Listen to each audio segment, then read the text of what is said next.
Hi. Okay, I am here to show you what the book report looks like if you do it as a book in a bag. This is the type of book report we are going to be doing this week. Book in a bag. So for book in a bag, you do not write your book report out. What you will do is you will find some props to explain important parts of your story. The first step you do is you get a bag, and I just got a plain grocery bag, but you can get any bag you like. In your bag, you're going to put the book, and then you're going to pick 5 props or 5 items that help explain parts of your book. On the front of your bag, you're going to write the title of your book and the author, which is what I did right here. So my book is Indian Captive, The Story of Mary Jemison by Lois Lenski. Okay, so I'm going to go ahead and model what book in a bag looks like, because this is an excellent book report for you to be able to present to the rest of your class. Okay, so I would like to share with you my book, Indian Captive, The Story of Mary Jemison by Lois Lenski. And this is what my book looks like. It is an historical fiction, and it was also a Newbery Honor book. Okay, the first prop I would like to share with you is a moccasin. Now, Mary first wore a moccasin about a day after the Indians captured her family.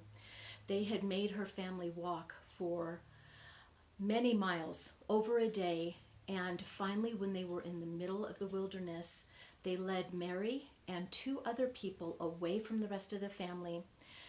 Mary quickly said goodbye to her mother and father. She didn't know what was going to happen to her, but as they led her away, after a while they stopped and they put moccasins on Mary's feet.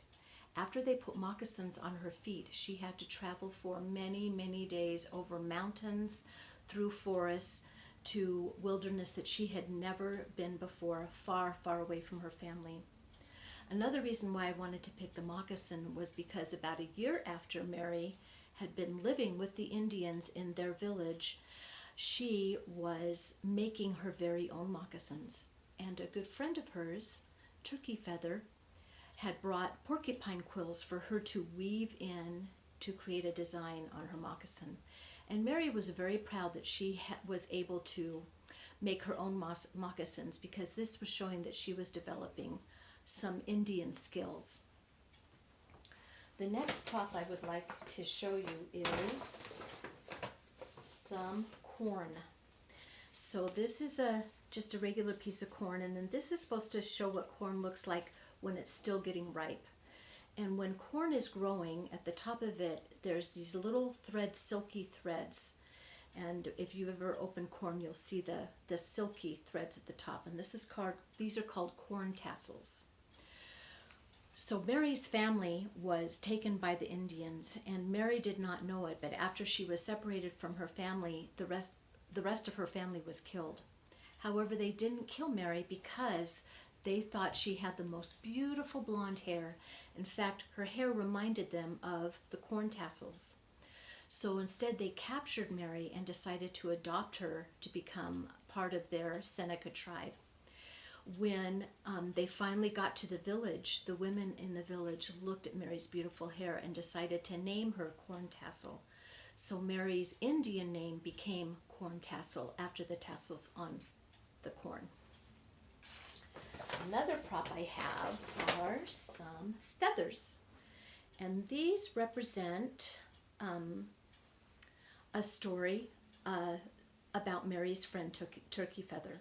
Now, when Mary first met Turkey Feather, he's a boy, but he wasn't called Turkey Feather. He was called Little Turtle. And Mary and Little Turtle were talking, and suddenly they saw a flock of wild turtles come by. Wild turkeys come by. And Little Turtle pulled out one of his bows and arrows and shot at the turkeys, and he shot a turkey. He was very proud of this because it only took him 1 try to catch a turkey. And he had a really small little boy bow and arrow because they didn't think of him as a man yet to have arrows with the stone arrowheads. But he proudly took his turkey, which only took one shot, to his grandfather, Shagbark. And he asked Shagbark, may I have some of the turkey feathers to weave into my hair? And then when the wind blows, it will remind me of the first shot I took. And Shagbark gave him the turkey feathers, and not only did he give them the turkey feathers, but he changed his name, so he was no longer called Little Turtle. He was called Turkey Feather for the rest of his life. Another prop I have is a canoe. And this canoe is a representation of a canoe that Shagbark made. Now, Shagbark was a very old and a very kind Indian, especially towards Mary. About a year after Mary had been living with the Seneca Indians, the Indians captured another white man. And this white person was a boy. He was about 18 years old, and his name was Josiah. Josiah was not happy living with the Seneca tribe, and they loved him. In fact, one of the old mothers adopted him to be her son. But Josiah wanted to get away. Well, Shagbark made this canoe, or a canoe, for Josiah. And deep down inside, Shagbark knew that Josiah would probably use this canoe to try to get away from the tribe. But he knew that Josiah would never be truly happy with them, and he wanted Josiah to be happy. So he understood when Josiah finally did escape the Seneca tribe on his canoe. And my last prop is a snake. About 2 years after Mary had come to live with the Seneca tribe, she was gathering blueberries. And ever since she first came to be with the Senecas, she was in charge of taking care of this little baby. And at first she did not like this baby, and she resented it because she did not want to be with the Indians. But by the time 2 years had come, she had learned to love this little baby. And now he was 2 years old, and he was walking around while she was gathering berries, and suddenly she was worried because she couldn't hear him, and she went looking for him. And it turns out the baby was within feet of a rattlesnake. Quickly, Mary picked up a rock and went between the snake and the baby and threw the rock at the snake for the snake to slither away. And that was when Mary realized that she was happy to be with the Seneca Indians, and she was happy to be called Corntassel, and that she had come to love these people. And so that is my story, or those are my props from Indian Captive, the story of Mary Jennison. I'm not going to tell you the end, whether Mary stays with the Indians for the rest of her life, or whether she goes back to live with the white people. You'll have to read it yourself to find out. Thank you. So that was my model of Book in a Bag.